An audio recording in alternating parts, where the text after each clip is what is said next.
Welcome back, venturers. It's time for another discussion about VNs. I am MR, and together with Taurus, we're trying something new and random today. We each picked one title that we wanted to talk about for some time now, but couldn't quite fit into any of our episode's topics. And we bring them today directly into your eardrums. Welcome to Random Rumblings, Taurus, fire it off. Yes, we have a whole bunch of series that we do on this podcast, whether it's a read port, whether it's talking about character archetypes, or whether it's talking about recurring themes we see in visual novels. But every so often, we figure we just want to talk about one specific title, but never get the chance to. So here's a little space for us to talk about any old VN that pops into our mind that we want to discuss.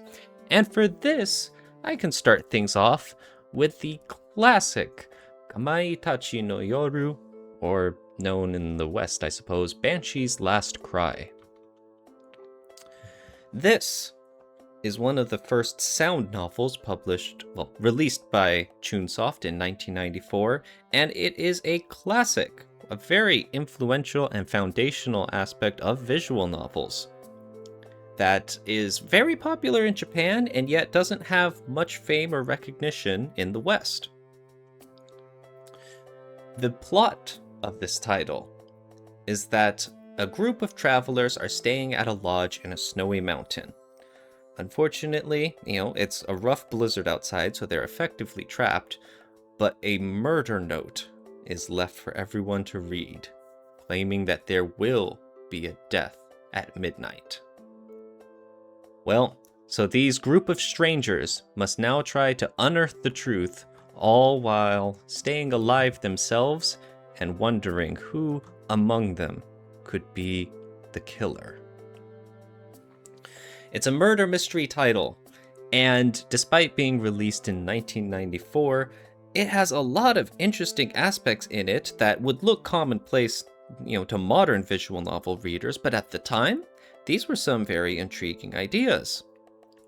It incorporates choices and a flowchart. Chunsoft's previous work, Otogiriso, had more of a ladder structure where you could bounce around the different plot lines, I suppose, but this one was more of a linear murder mystery, what you'd expect with bad endings, where if you make the wrong choices, the story does not end well for our main character and the other guests. One of the best things about this title, Kamaitachi no Yoru, is its atmosphere. This is a murder mystery, but on the other hand, it definitely has horror aspects. There's that ever-present fear the whole way that there is a murderer on the loose, and you don't know who it could be. It could be any of the strangers who have been bundled up together in this lodge with you. And so there are the elements of doubt, there's definitely the fear involved, and of course there's the mystery too as you're trying to piece together what's happening. The thriller aspects is that instead of crazy action taking place to keep the plot moving, it's in the slow dread and tension. This title doesn't ever get boring, although it is slow.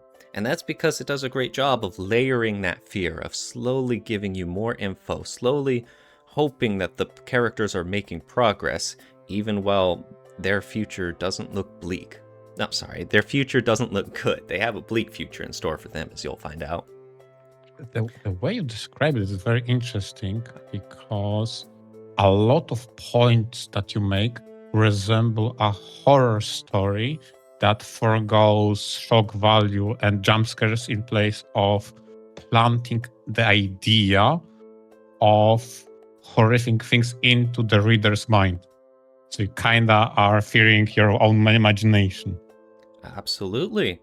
It's the kind of title where your poor main character is practically jumping at shadows, and you never know if it's just an innocent little cat that was playing around the corner, or if you're going to discover a mutilated body.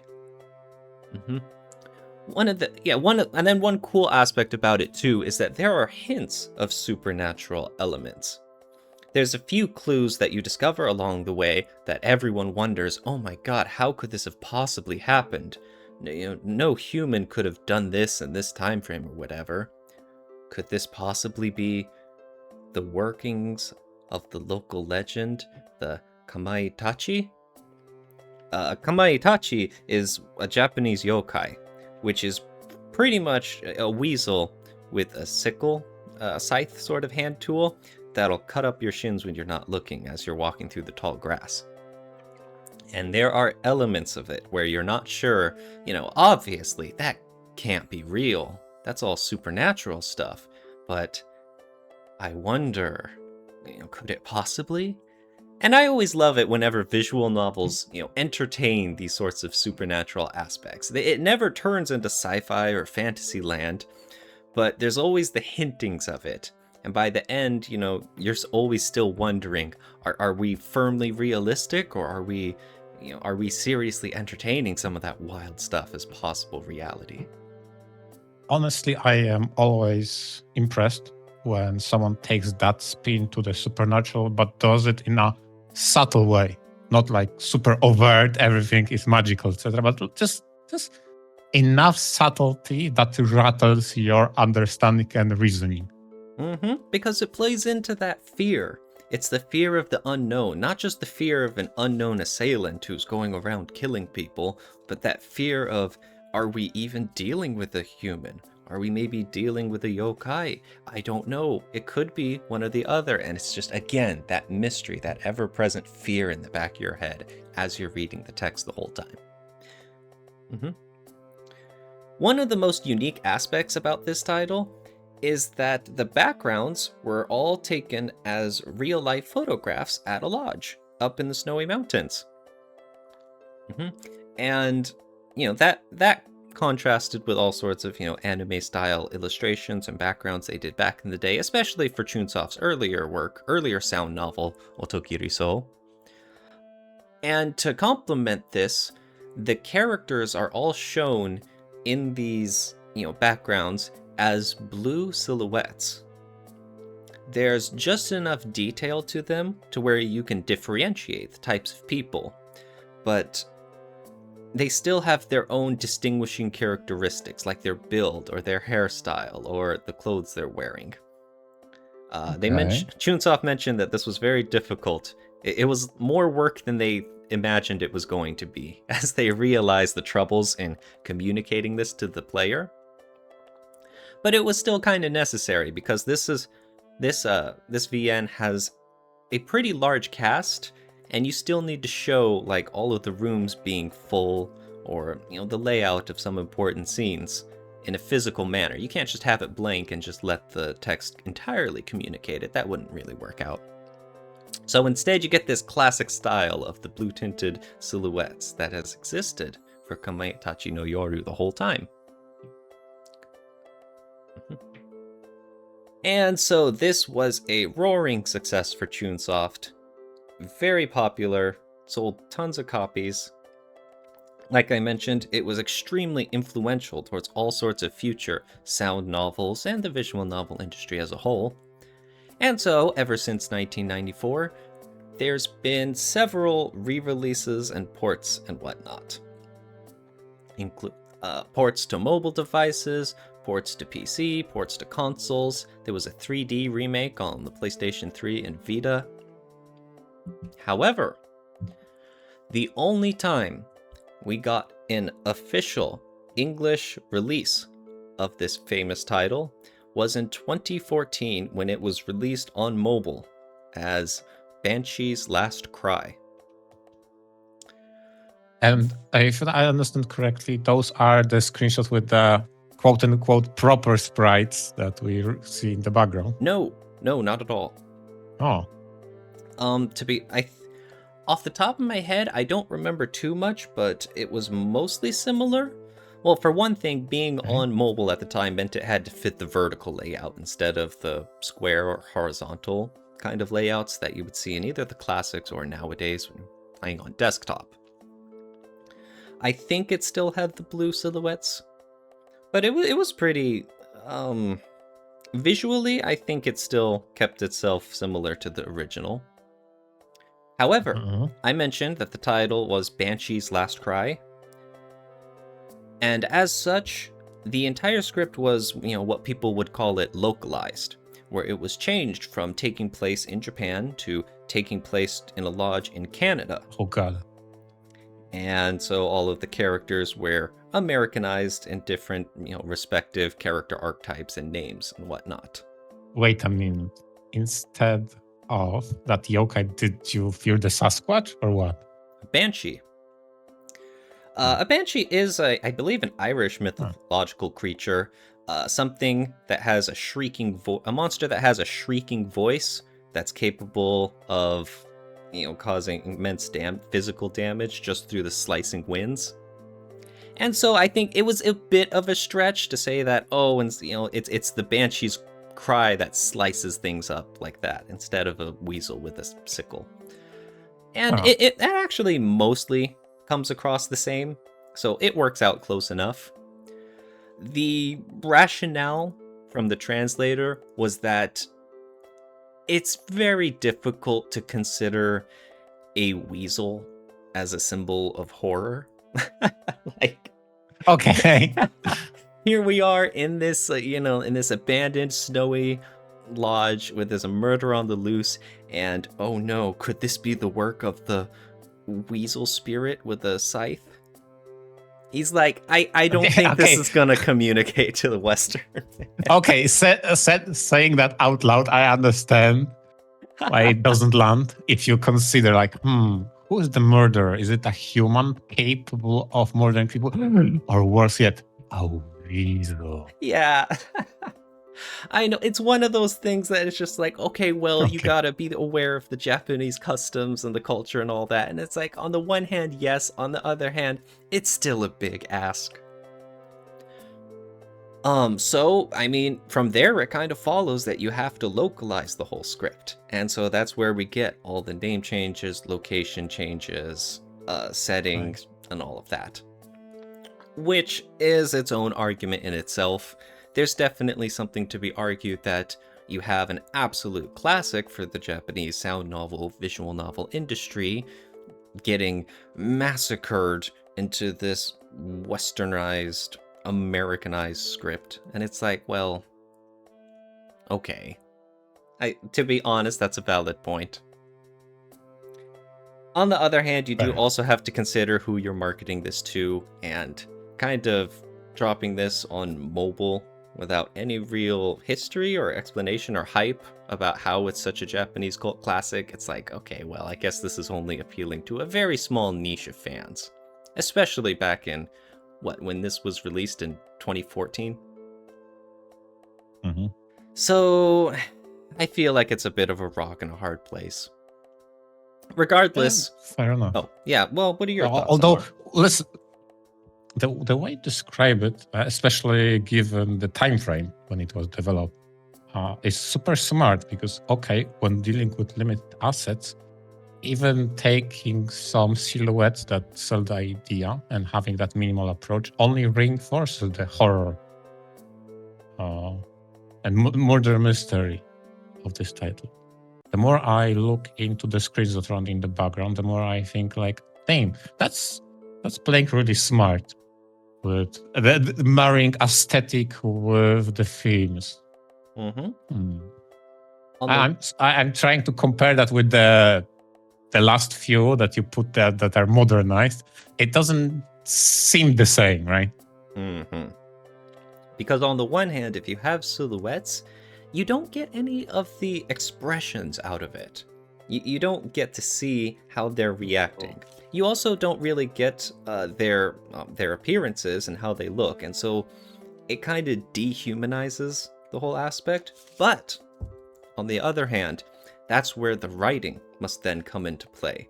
For the writing to convey the emotion, the fear, the craziness involved as their sanities are breaking down from all of this crazy murders going on. And so that's, in this case, the writing definitely rose to the task, and we get that very nice balance of style and just enough visualization through the blue silhouettes, but we also still get the writing to convey all of the drastic emotion behind the events of Kamaitachi no Yoru. As you're talking about some of these modern moified screenshots that you see, this received a remake in 2017. And it's crazy because this was handled by mages of, the Chaos Code and all of that fame. Not Chaos Code, I'm blanking out. Chaos Head, there you go. And it's got artwork by Alpha, who worked on Devil on G-String and Share no Kuni. And it has additional scenarios by Ryukishi07 of Umineko. I'm just looking over the staff list of how all these people who got involved. Crazy stuck. And I'm like, oh my god, they got a lot of talent for this. It's like some sort of collab all-star. I know, right? I guess that just speaks to how much of an influence this title had on the entire industry.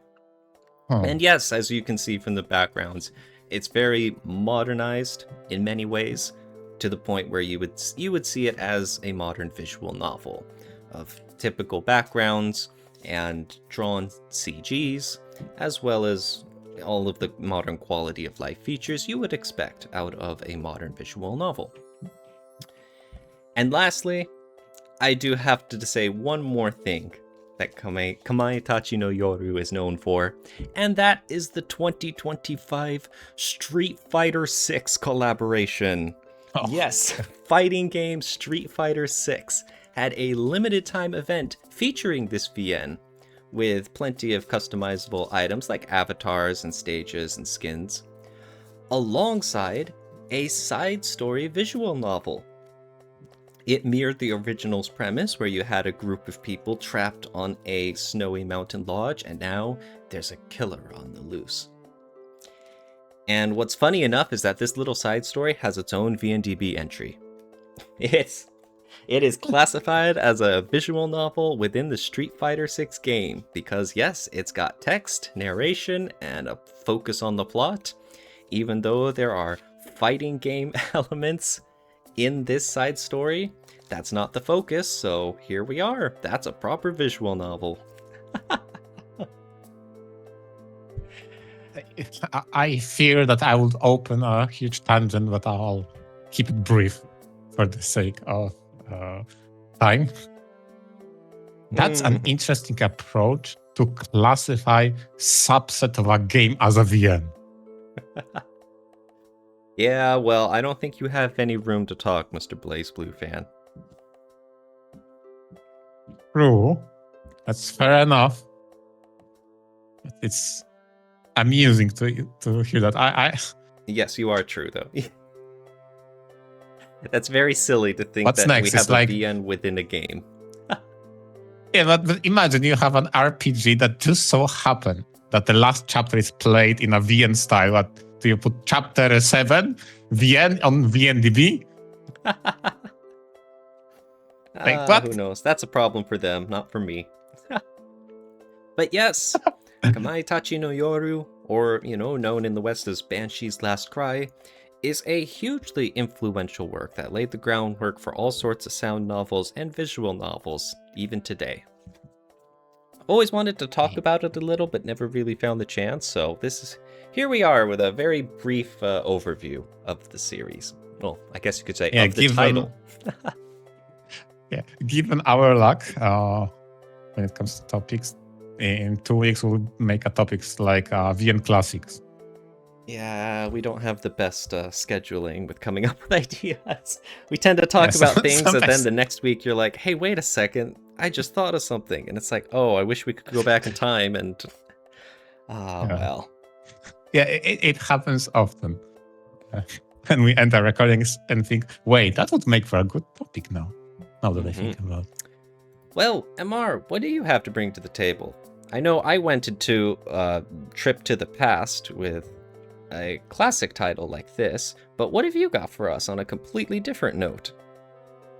Relax enough. I also went to the past, but rather to the VN past. I went and revisited a topic from our episode when we had Acid on. So I've been binging and finishing a lot of mecha games that I've accumulated when speaking with him. And one particular title, I can't classify it quite as a VM, but it does so many good things in a VN style. I just couldn't get it out of my head. It's called Project Nimbus. And it's specifically Project Nimbus Complete Edition. I think it was remastered a couple of years back. And this is a title I picked, very long time ago when it didn't have remastered edition. And there were plenty of problems with engine crashes. I just abandoned it. And hilariously enough, after we did the episode about revisiting titles, I went back and replayed this one from the start to completion. Man, where do I start? It's a storyline placed in a future post-apocalyptic-esque devastated Earth, where there are battles between three different factions over the future of the planet. One faction is the US-led CFN. We have also Russian-esque coalition called UCM. And then we have the first faction, the shadowy terrorist organization. And within those confines, with that storytelling, there's so much interesting world building. But one part of the story that stood out to me is how many perspectives you see the story unfold from. So there are two things: multiple perspectives, and the way they deliver the story is very VN-like. There's plenty of sprites, and honestly, in a anime-esque style as well. All characters are fully voiced with dialogues, to the point that those dialogues even are very lengthy and commonplace during the gameplay itself.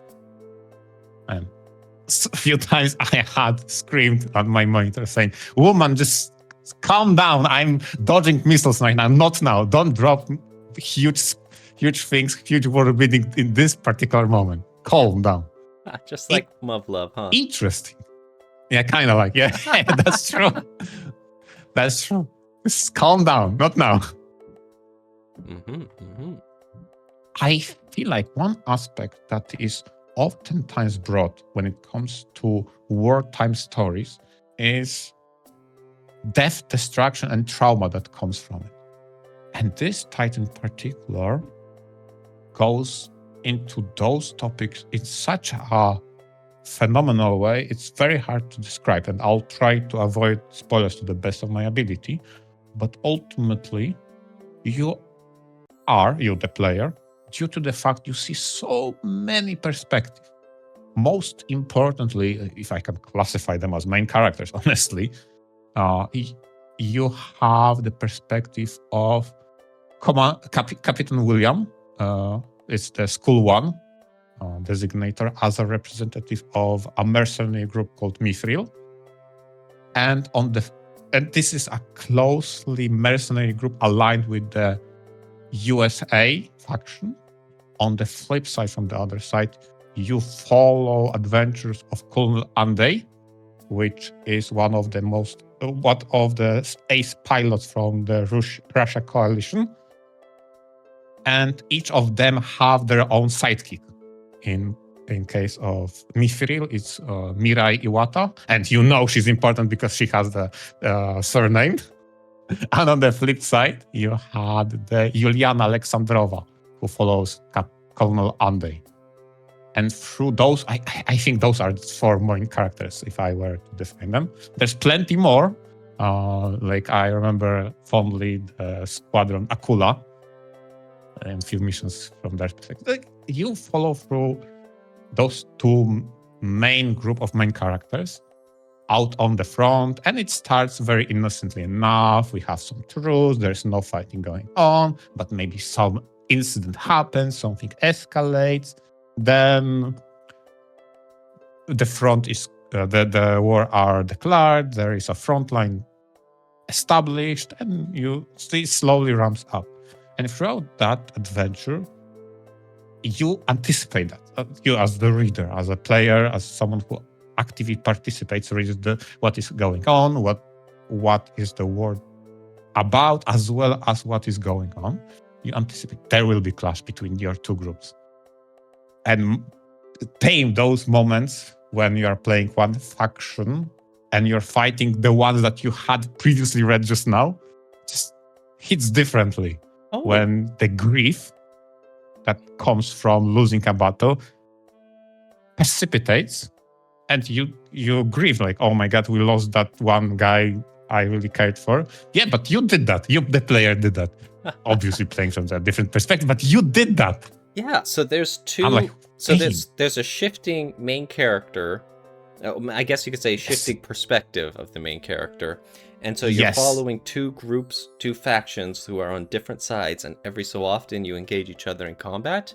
And then the I guess how you perform or what you do in the gameplay segments will affect the story. How much do they change things? I believe this story is completely linear. There's barely any choices. So the story is set in stone. This is probably in addition to the gameplay part, this being linear is probably the biggest departure from V. And then again, we have kinetic novels, so who knows? Ultimately, one of the most gripping story, and probably the reason I brought this title to this episode, is the one mission after which the next one follows up from this perspective switch, in which you wake up in a coma in a hospital, just hits differently. I'll be honest. Holy heck. Ooh. That I have never read anything that has such a impact, because you were fighting that person, you won, this is the result. It's not as happy anymore. Like that was something, honestly. That made me feel things. That was good. Interesting. Okay. Well, what can you say about its gameplay? Do you like it? Annoying? It was junky a little bit, but I really like that. I feel like junky in place. Yeah? Oh, sorry. Go ahead. It was junky in a way that is interesting, because a lot of the times you feel like you're struggling to control your mecha, and maybe that's made deliberate in the first few acts, because in that way, over the time you get access to more and more technologically advanced battle frames that kind of make some problem you had before trivial. Like, okay, it's super hard to dodge because you're literally piloting a tin can in space. Like, what the fuck do I do when dodging? But slowly over time, and this is one of the aspects of the storytelling with the mecha genre I love, is the technological race. And it's done beautifully here. Over time, you get access and perspective from more and more advanced battle frames. It's like, damn, that's a good progression. That ties story to world building. Obviously, if you have two major factions that are in conflict, they will race each other who can one-up on tech. And when you think you've seen everything around the Act 2, you get a battle of gods, so to speak, anime moment. The next act starts with electronical warfare, and just crazy stuff happens when people start hacking each other remotely. Like, wow, and again, this ties into what I was saying. It's very junky, but I think some of that junk is deliberate, that you don't really have full easy control, and every single time you get an improvement in a way that addresses a problem you had before, there's something new thrown at you. I feel like progression is a very important part of any sort of mecha story, not just in character progression and how the pilots evolve over the course of events, but also just the technological side, like you said, the arms race of improving, addressing the enemy's strengths, overcoming those, blindsided by new progress from the enemy side. This is, in a sense, a war story, and though there has to always be that danger involved, I think. Yeah, and honestly, it's hard to say about story and how character development is done, but I'll try to be vague for the sake of not spoiling anything. But I remember there are a few characters, in my opinion. My favorite was Juliana's arc, how the characters evolve from someone who maybe was idealistic, maybe very prideful, maybe very nationalistic. Over the course of the story, becomes very vengeful and one note, completely possessed by trying to prove something or maybe achieve something. And it's very interesting how those four main characters change over the course of the story. Some people like Colonel Ande become more remorseful, on the other hand. So someone who was very prideful, very, how can I say, hard-headed becomes more meek over the course of the story. Right? But that is amazing to see. And especially, like I said, while for the majority of the times you have missions in which you pilot your mecha, there's a lot of action going on. But those few moments when the missions aren't quick-paced, they are very slow burners. Like, for example, a sneaking mission in a complex, you need to be very careful. Or maybe you have a dream sequence that is completely out of this world. Those somber moments hit differently. Since you know, as a reader, you are the cause and you've seen all the perspective of misfortune to other characters. Mm-hmm. It was beautifully written, I gotta say. Nice. So overall, do you like Project Nimbus? I was flabbergasted how much I liked it. It's very unique. I wish it was more of a VM, so it felt more appropriate putting it here, but it has been stuck on my head of how well they did a lot of story bits in a very VM-esque style. I just couldn't bring it up in any topics we had so far. And maybe with today's episode, I finally got a release and I can safely sleep. No, I won't. But it was a good title. I really liked it. Mm-hmm. Awesome. It was good in a very terrifying way. Terrifying. Ooh. Sounds cool. Because it's a war story. It's not necessarily a happy one. There will be some troubles along the way. Sure, it may have some anime tropes. Maybe there will be characters that have their military business relationship, but with some undertones, maybe. Or maybe not, okay? Who knows? Maybe something different. It's fine, but the way it hits some emotional notes and horrors of war is... They did it really well. Very cool. Well, this is a good stopping point for today's episode. This was pretty cool that we got to bring two completely unrelated titles to the forefront and get to discuss them. We don't often get a chance for that. A lot of times it's always been tied to some sort of theme or examples or yada yada, you know? True. And we wanted to try something new, okay, and random. Maybe the next time I bring something else random, it will be actually a VN, okay? No promises, though. Anyway, thanks for all our listeners for listening in. VNture out. VNture out.